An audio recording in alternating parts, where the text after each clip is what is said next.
السلام عليكم ورحمة الله وبركاته، شباب سنة تانية ثانوي تمريض عاملين إيه؟ يا رب تكونوا بخير. معاكم أخوكم حسن حمدي. إن شاء الله النهاردة أول فيديو في طب أمراض الباطنة، والفيديو ده مقدمة.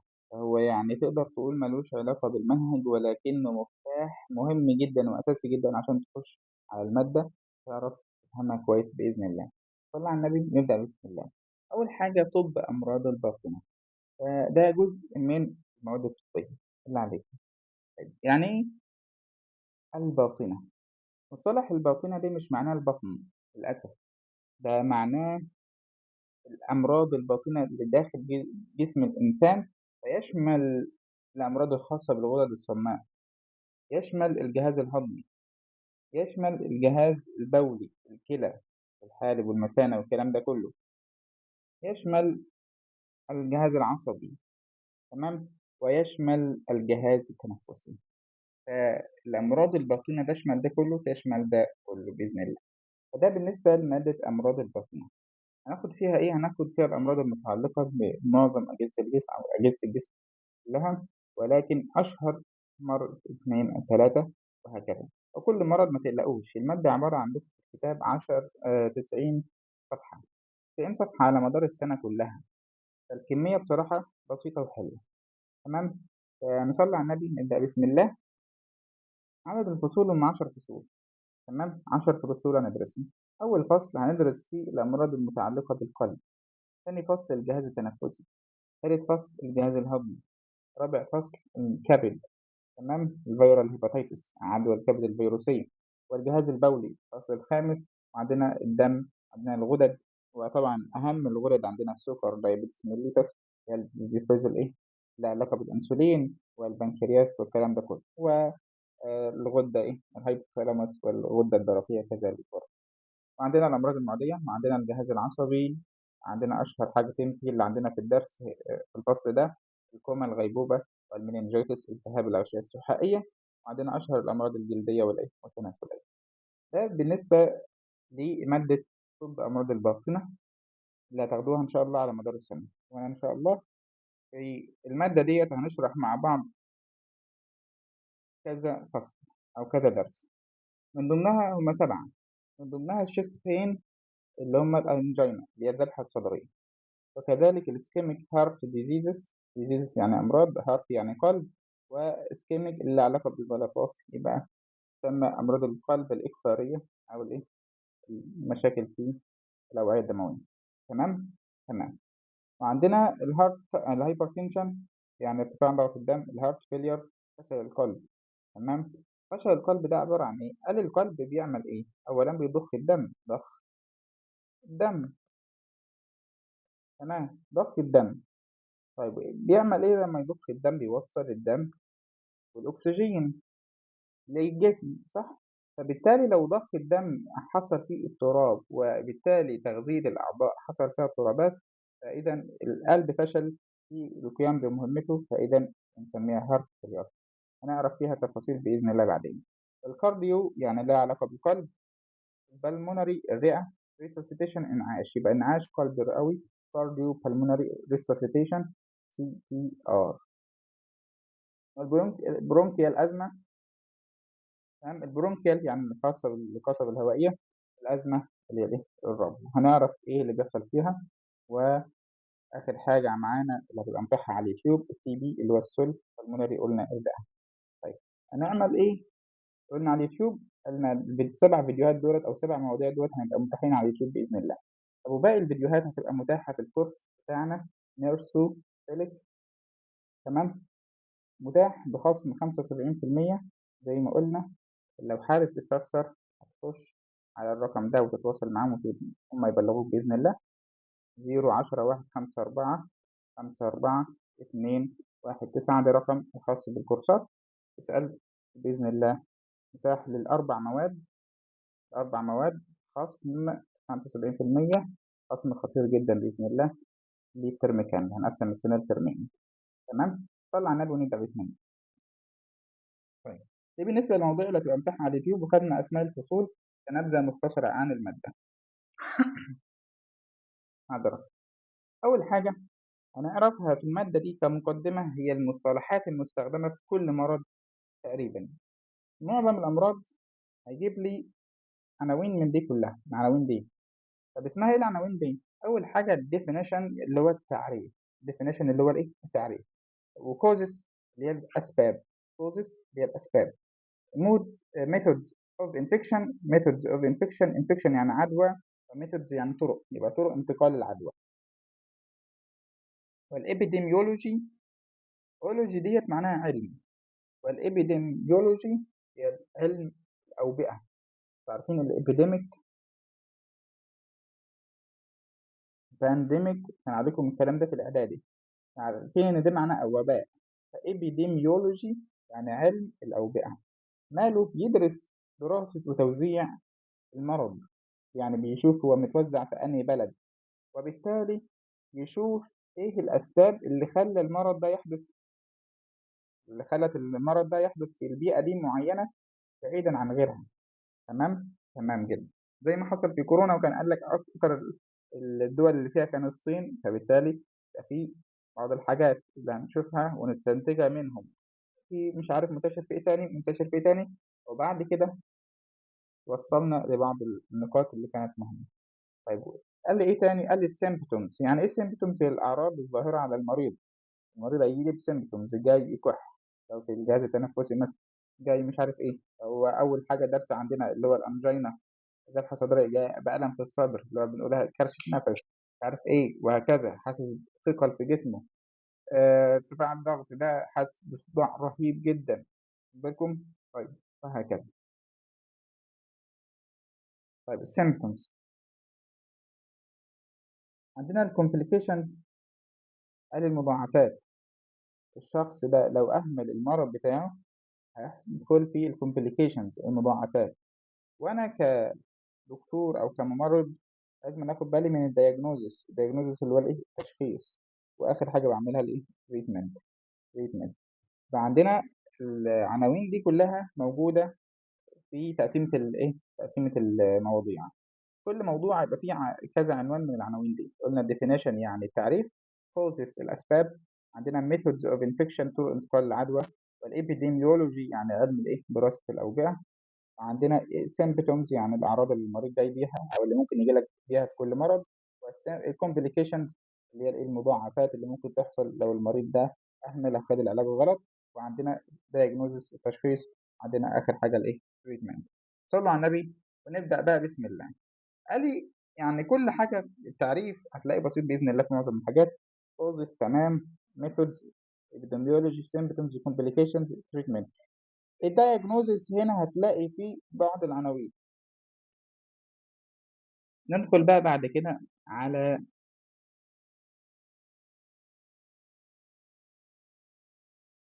صلى على النبي. قال لي بعد كده هنشوف بقى أنا هاخد إيه في الفيديو ده، وأهم نقطة ده إحنا هناخدها بعد ما عرفنا المادة هتتكلم عن إيه بالظبط. تمام، وعرفنا أهم العناصر اللي هناخدها في كل مرة. قال لي كل واحدة فيهم هتبقى الموضوع بسيط وهتنفع تتشرح ساعة الشرح، ولكن عشان أكون ملم بالمادة ككل كده بإذن الله يعني بأساسياتها. قال لي diagnosis. الdiagnosis هناخد تحاليل. فعشان أنت طبعًا لسه خارج من إعدادي، فأنت مش عارف إيه هي أصلًا التحاليل، واستخدام التحاليل بيبقى عامل إزاي، وإيه أنواعها والكلام ده كله. ديّة أسماء التحاليل اللي موجودة عندنا. تمام؟ تمام. ولكن في غلطة هنا ناخد بالنا منها. تمام؟ طيب أول حاجة هتلاقي CBC، هتلاقي ESR cardiac enzymes، CPK. طيب إيه ده كله؟ قال لي يا عم ده كله أصلًا متاح طول السنة، مش بيطالب منك تحفظه وتقفل بعد الامتحان بعد الفيديو على طول. موضوع بسيط إن شاء الله ما تقلقوش. بس نبدأ كده بقى لنقطة مهمة جدا، وهي أهم نقطة في الفيديو ده بإذن الله. هنصلي على النبي وأنا استمتع بالفيديو، استمتع بيه. أنت كده كده يعني الفيديو ده فيديو تقوية وتأسيس لبقية المادة بإذن الله. أول حاجة نتعرف فيها على أنواع التحاليل. عندنا تحليل صورة الدم CBC زي ما قلنا. complete complete إيه؟ blood count. complete blood إيه؟ count. يبقى إيه؟ complete blood count تعداد الدم الكامل أو صورة الدم الإيه؟ الكامل. طيب هنشوف بقى إيه تاني العناوين الأساسية اللي موجودين معانا.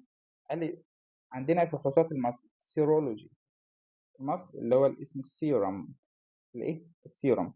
هناخد برضو ايه اللي بيبقى موجود فيه. عندنا وظائف الاعضاء، عندنا وظائف الكبد، عندنا وظائف الكلى وهكذا. تمام. وظائف البنكرياس، تحليل السكر وهكذا، والكيمياء الحيوية. طيب ايه تاني معانا؟ معانا الفحوصات المناعية، المناعة، الأمراض المناعية. تمام. وفحوصات مستويات الفيتامينات والمعادن. وعندنا فحوصات الكائنات الدقيقة والمرضية والفيروسات. وعندنا فحوصات سوائل الجسم المجهرية زي البول والبراز، والسوائل المسحوبة من الجسم زي السائل البريتوني. وعندنا سائل المفصل. هنعرف ده كله إن شاء الله، متقلقوش، نعرفه تفسير النهاردة وفيما بعد بإذن الله. تحاليل السموم والأدوية، وتحاليل أو فحص غازات الدم ال ABG arterial blood gases، يعني غازات الدم مسحوبة من الارتري. artery يعني شريان، artery يعني شريان، عكسها vein يعني وريد. تمام. طبعا ده بيمر فيه الدم الخارج من القلب، وده الدم رايح للقلب علشان يوديه للرئة ويتأكسد، يبقى فيه أكسجين. صلوا على النبي. أول حاجة صورة الدم، بيبقى مالها صورة الدم؟ علشان لما تشوف كلمة CBC. أنا بتكلم ليه في الفيديو ده؟ لأن هتلاقي في المنهج عندك CBC، أنت أصلا مش عارف يعني إيه CBC. طيب نعرفها علشان لما نيجي نشوفها في المنهج بعد كده يبقى الموضوع سهل بإذن الله. أول حاجة بيشوف لي تعداد خلايا الدم بأنواعها. تمام. تمام. زي مثلا يشوف لي نسبة خضاب الدم، الهيموجلوبين. الهيموجلوبين ده اللي بيشيل اللي بيشيل الأكسجين. تمام. وعندنا تعداد خلايا الدم الحمراء، خلايا الدم الحمراء، الار بي سيز، الريد بلاد سيلز. وسيل يعني يعني خلية. طيب. وعندنا الدبليو بي اس اسمها وايت بيسيس، الوايت يعني ابيض، صح؟ بلاد سيلز يعني كرات الدم البيضاء. طيب. قال لي ايه تاني؟ البليتلتس يعني الصفائح الدموية، بليتلتس الصفائح الدموية. فبالتالي بشوفها في كذا مريض. عندنا في الخلايا الصفائح الدموية هتشوفها في مريض مرضى السيولة، لو عنده مثلا صفائح قليلة، لو عنده صفائح زايدة، بالتالي يبقى في احتمال جلطات والحاجات دي كلها. دي مؤشرات لبعض الأمراض. حجم الخلايا، خلية الدم الحمراء MCV. تمام. عندنا سرعة الترسيب ESR. طيب. حجم الخلية نقصه، لو نقص هيدل لي على نقص الحديد، فبالتالي ده المريض ده في عنده أنيميا نقص الحديد. تمام. أو أمراض دموية وراثية. تمام. أو زيادته ممكن تؤدي إلى نقص حمض الفوليك أسيد. تمام. طيب. فيتامين B12 برضه يعمل لي أنيميا، فالإم سي في بينفع لي في مريض الأنيميا أكتر. تمام. تمام. قال الاي اس ار ارتفاعه ممكن يقول لي ان في التهابات حاده او مزمنه في الجسم. تمام. تمام جدا. طيب الكلام ده كبير عليا ان انا خارج من اعدادي. احنا قلنا الفيديو ده مش فيديو هتمتحن فيه، فيديو بيوضح لك الصوره العامه للتحاليل، عشان لما تبقى داخل المنهج تبقى الى حد ما كويس جدا. حتى لو طلعت 70 80% من الفيديو فده كافي جدا بصراحه. زي المطلوب بس تقرا الملف بعد الفيديو خلاص، وتعيد عليه بعد فتره. طيب. فحوصات الماس السيرولوجي قال لي زي ايه؟ زي فحص البروتين النشط CRP. قال لي برضو بتاع خاص بالالتهابات والاصابات المفصليه. بيسحب عينه من من المصل. طيب. عندنا اللهم صل على محمد الفحوصات الشوارد. في الشوارد اللي هي اسمها الالكترولايتس. الكترولايتس هي الالكترونات، يعني اللي هي زي ان كابيتال ان صوديوم، ان واحد طبعا. وعندنا الكي برضو بوتاسيوم. تمام. وعندنا الكالسيوم 2 موجب 2، وعندنا الكلور، وعندنا المغنيسيوم، وهكذا الكلام ده كله. فدي الشوارد اللي هي الإلكتروليتات. طيب. عندنا زي الصوديوم والبوتاسيوم والكالسيوم والكلور والمغنيسيوم، وهي حيوية عشان برضو سوائل الجسم. تمام. تمام جدا. عندنا الفحوصات الهرمونية. الهرمونات زي TSH بتاع الغدة الدرقية اللي هناخدها إن شاء الله السنة دي مع بعض، والFT4 يعني الفري تي 4 والفري تي 3 هنعرف برضه ده كله بعدين، بس دي مجرد ناخد فكرة. وهرمون النمو IGF. طيب بعدها بإذن الله هناخد فحوصات الأعضاء، وظائف الأعضاء والكيمياء الحيوية زي وظائف الكبد. لما تسمع كلمة وظائف كبد معناه إيه؟ معناه إن إنزيمات الكبد، بنشوف إنزيمات الكبد عالية ولا منخفضة، لأن الكبد بيفرز إنزيمات تمام بتساعد على كذا وظيفة ليه، مش عايزين نتوسع دلوقتي، ولكن زي ال AST ALT ALP GGT. تمام تمام جدا. ارتفاع الصفراء البيليروبين، قال لي وظائف الكلى الكرياتينين، السيرام ايه كرياتينين، فبيقول لي ان الكرياتينين ده من مخلفات الدم اللي بتخلص منه مين، الهضم يعني وكده. قال لي بيتخلص منه مين، بيتخلص منه الكلى، فبالتالي لو مرتفع يبقى الكلى ما قامتش بوظيفتها كويسة. طيب وهكذا. فحوصات إصابة عضلة القلب والاحتشاء القلبي اللي هنعرفه في بعض الأمراض برضو، تروبونين 1 والسي كي ام بي. طيب وفحوصات العضلات، وعندنا فحوصات أو فحص حمض اليوريك. اليوريك أسيد ده المرضى اللي عندهم نقرس. طب النقرس ده عبارة عن إيه؟ عبارة عن التهابات في المفاصل، أشهرها مفصل الصباع الإيه؟ الكبير، تبقى نوبات شديدة جدا. تمام، دي مرض النقرس، يعمل له تحليل إيه؟ اليوريك أسيد. عندنا وظائف البنكرياس، السلايبيز، الساميليز. طبعا دي لما تشوف ASE تعرف إن الهرمون ده أو الإنزيم ده بيكسر. اللايبيز بيكسر إيه؟ الليبيد. الليبيد يعني إيه؟ يعني الدهون. ما علينا دلوقتي. فحوصات عندنا تحليل السكر، فحوصات تحليل إيه؟ السكر FBS يعني فاست thin blood sugar. هو خد FBS يبقى تحليل سكر الدم فاستن الصيام، والRBS random blood sugar يبقى تحليل السكر العشوائي، والهيموجلوبين A1C. وعندنا فحوصات الدهون زي الكوليسترول، فتعرف ان الكوليسترول مش الكلى الكلي. تمام، الكوليسترول الكلي في الدم. تشوف المريض ده لو مريض سمنة أو دهون ثلاثية، وعندنا كوليسترول حميد وضار ال LDH. تمام وهكذا. الحاجات دي كلها برضو لازم نبقى واخدين بالنا إن هي ناخد فكرة عنها، والواجب بتاعنا طبعا لو في حاجة، وأكيد ده طبيعي جدا، لو في حاجة مش فاهمينها أنا عرفت تحفظها جميل جدا، بعدها تروح جاي مطلع عليها، تعمل على بحث على اليوتيوب أو على جوجل حتى وتاخد فكرة عنها. تمام. طيب إن معرفتش تحفظها هتروح جاي داخل على جوجل برضو أثناء قبل ما تعمل عملية الحفظ.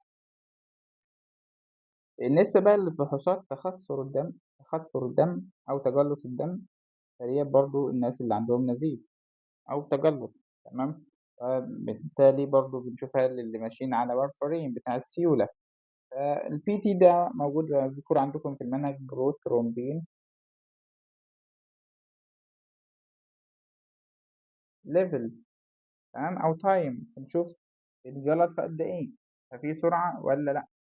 طيب عندنا برضو كذلك في فحوصات الفيتامينات والمعادن. فيتامينات زي فيتامين بي 12 بتاع الأعصاب. وعندنا برضو مخزون الحديد، بشوفه المسؤول برضو في اللي هو بيمسك فيه الأكسجين طبعا، وبالتالي بيساعد لو نقصه، في نقص هيعمل لي أنيميا نقص الحديد، بالتالي المريض ده بيعاني من مشاكل في التركيز وهكذا. طيب فعندنا فحوصات مناعية مش عارفهم حاليا، ودلالات الأورام PSA يعني خاص بالبروستاتا، وعندنا الخاص بالمبايض، الخاص بالقولون. تمام، بس تاخدوا فكرة بس يعني عنها. وعندنا فحوصات الكائنات الدقيقة المرضية والفيروسات زي فيروسات الكبد الوبائي مثلا اللي عليكم، الفيرال هيباتيتس. تمام تمام، عشان تبقوا واخدين فكرة عن الموضوع بس.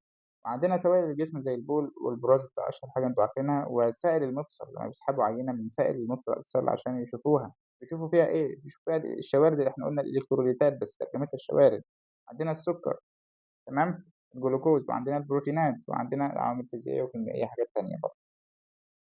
طيب إيه تاني؟ قال لي سائل البروتوني، سائل البروتوني اللي هو إيه، محيط بأحشاء الجسم الداخلية تمام، وعندنا برضه بيكشف لي إيه، لمّا باسحب سائل من الجسم باشوف باعمل له فحص زراعي، هل هو هيزرعها إزاي؟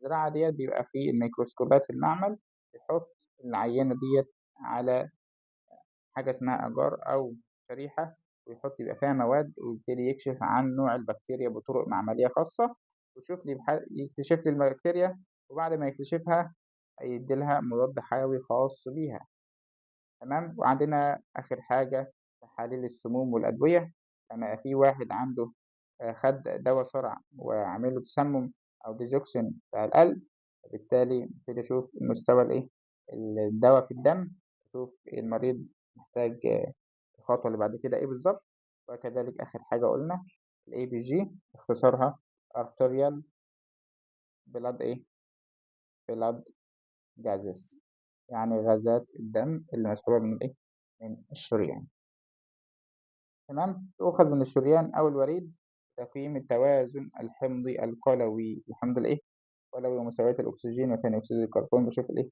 الغازات يبقى الO2 والCO2 تمام، والإيه، شوف أحماض القلويات وهكذا. فدي صورة عامة لإيه، للتحاليل اللي عندنا.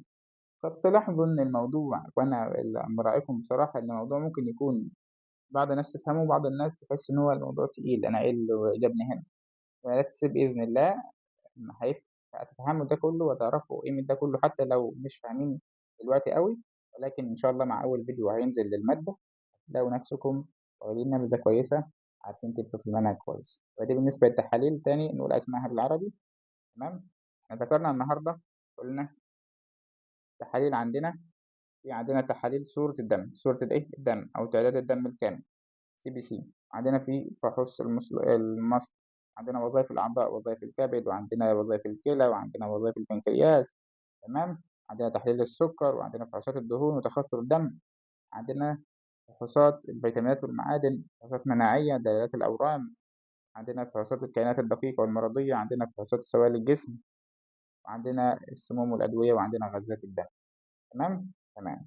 طب الاختصارات اللي بالإنجليزي دي ممكن تكون صعبة عليكم في البداية، أهم حاجة تقرأوا اللي بالعربي وتفهموا المجمل العام من إيه؟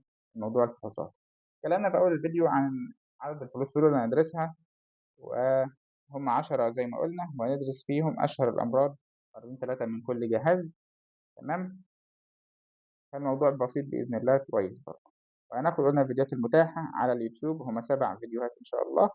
أول فيديو هينزل لكم بتاع الأنجينا، بعدها مايوكارديال انفاركشن أحشاء عضلة القلب، بعد كده الهايبرتنشن ارتفاع ضغط الدم، والهايبر الهارت فيلير فشل القلب، وعندنا الكارديو بالمونري ريسوسيتيشن انعاش القلبي الرئوي، وعندنا البرونكيال أزمة، الربو القصبي، وعندنا كذلك آخر حاجة هتبقى متاحة على اليوتيوب السل الرئوي. وقلنا بقية الفيديوهات هتبقى تبع الكورس تمام، الكورس قلنا عليه خصم 75%، تتواصل مع الدعم وبإذن الله هم يقوموا بالواجب. مش عايزين نشوف طالب مش مشترك، معاك هتدفع مش معاك بلغ الدعم وهيبقى ليك برضه موضوع خصم غير الخصم، قد يوصل إن هو يكون مجانا لو مش قادر تدفع خالص بإذن الله. بس أهم حاجة تذاكر وتراعي ضميرك وتفرح نفسك وتفرح أهلك. طيب خدنا إيه تاني؟ خدنا المصطلحات، قلنا definition causes methods of infection epidemiology symptoms، دي أهم نقطة لازم تكون عارفها في كل عنصر عشان ترتب بيه دماغك. آخر حاجة بقى ناخدها اللي هي التحاليل اللي موجودة عندنا في المنهج فعلًا، وأنا جايبها لكم الموضوع عندكم في المنهج تمام، عندنا الCBC صورة الدم، هو جايب لك كده بس، يعني في التحاليل في التشخيص بتاع مرض كذا قال لك CBC بس وسكت، ESR وسكت، cardiac enzymes وسكت. طب أنت إيه لازمة يا دكتور الفيديوهات أول الفيديو والتحاليل دي كلها؟ لأ دي تقسيمه عشان تعرف تفكر كويس، تبقى عارف الموضوع ده تبع إيه بالضبط. cardiac enzymes إنزيمات الكبد، بس كده هو جايب بجد بس كده ولا كلمة زيادة ولا قليل. CPK كرياتينين أو كرياتين فوسفوكاينيز تمام، ده برضه إنزيم بيبقى موجود في إيه؟ في العضلات والقلب وهكذا. بيشوف ارتفاعها، لو ارتفاع مستوياتها ممكن يبقى في إصابات أو تلف في الأنسجة وهكذا. تمام؟ تمام جدًا، تمام. قال الECG electrocardiogram. إلكترو يعني كهربي، جاي من electricity. إلكترو كارديو جاي من كارديو يعني القلب، جرام ديّة صورة. تمام؟ يبقى أو تخطيط، يبقى تخطيط القلب الكهربي. تمام؟ في عندنا regular اللي هو العادي، وعندنا الstress. ده اللي هو بيبقى بتحط وصلاتك وبتقيس عادي. الstress بيبقى المريض بيعمل مجهود وأنا باقيس عنده الECG، كهربية القلب عنده. عندنا chest X-ray. chest يعني صدر، X-ray أشعة سينية، أشعة إيه؟ سينية. sputum analysis يعني تحليل البلغم. sputum analysis يعني تحليل، sputum يعني بلغم. serum قال لي ده إيه؟ الدم. تمام؟ لأن الدم عندنا جزء RBCs، تمام، وكرات الدم، وعندنا جزء serum اللي هو بنقول عليه المصل أو الإيه؟ أو بيبقى عامل زي الصفار كده مية. طيب عندنا إيه تاني؟ عندنا الهارت ألترا ساوند. ألترا أنتوا عارفين طبعًا الألترا حاجة فوق، سامسونج ألترا. تمام؟ فألترا يعني حاجة فوق صوتية، يبقى الموجات إيه؟ فوق الصوتية. أو الإيكو كارديوجرام، قلنا جرام يعني تخطيط أو صورة، كارديو يعني قلب، إيكو يعني برضه جاية من إيه؟ إن هي فوق الصوتية. بلاد شوجر سكر الدم، عندنا سيرم يوريا، عندنا اليوريا اللي موجودة فين؟ في الدم. عندنا الكرياتينين، طبعًا ده غلط، ده كان بس خطأ مطبعي. عندنا الكوليسترول، هو الكوليسترول. طبعًا الكوليسترول ده عبارة عن إيه؟ عبارة عن دهون. وترايجليسرايدز يعني الدهون الثلاثية.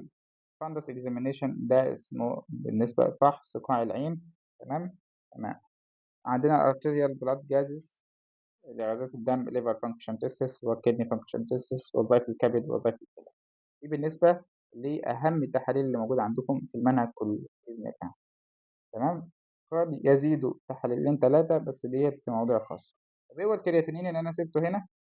الكرياتينين ده عبارة عن فضلات كيميائية زي ما قُلناها برضه في أول الفيديو، الجسم بينتجها بشكل طبيعي من استهلاك العضلات لإيه؟ للطاقة. طيب اللي بيحصل بقى إن الكلى بتتخلّص منه عن طريق الإيه؟ البول. فلو هو ارتفع مستوياته في الدم يبقى الكلية قصّرت وما خرجتهوش، يبقى عندنا في مشكلة في الكلى. فالكلى تحليل الكلى إيه؟ أعرف إن في مشكلة وأبتدي بقى أشوف الدنيا بفحوصات تانية وهكذا. تمام؟ كان معاكم أخوكم حسن حمدي. ما تنساش زي ما قُلنا لايك، سبسكرايب، وتخش على قناة الإيه؟ واتساب عشان تتابع معانا كل جديد. والسلام عليكم ورحمة الله وبركاته.